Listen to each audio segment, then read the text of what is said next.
چاہے عیسائی ہو اور چاہے یہودی ہو، وہ بھی اپنے ہاں لٹریچر کی، عربی لٹریچر کی ہائیسٹ کتاب کی حیثیت سے قرآن مجید پڑھانے پر مجبور ہے۔ ایک پہلو اس کا یہ ہے، اور اسی کے حوالے سے نوٹ کیجئے حضرت لبید رضی اللہ تعالی عنہ، یہ سبع معلقہ کے شعراء میں سے تھے آخری۔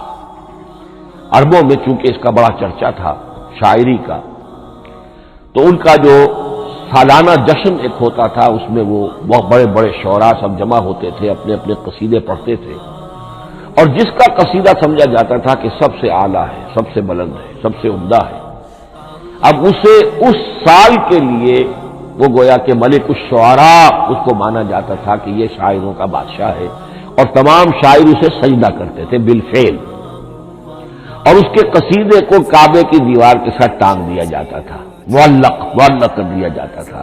ایسے 60 قصیدے ہیں جن کے مجموعے کا نام ہے سبع معلقہ۔ اس سبع معلقہ جو ہے 7 جو سلسلے ہیں، ان میں آخری حضرت لبید کا ہے، وہ ایمان لے آئے۔ ایمان لانے کے بعد انہوں نے شعر کہنا چھوڑ دیا۔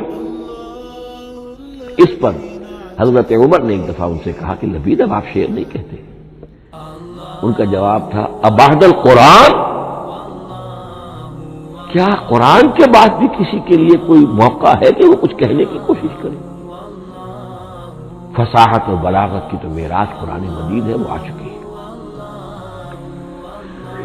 تو جہاں تک اہل عرب کے لیے اس کا موجودہ ہونا خاص طور پر اس دور میں اور اب بھی کسی درجے میں، اس میں تو اہمیت ہے اس کی ادبیت، اس کی فصاحت، اس کی بلاغت، اس کی عذوبت،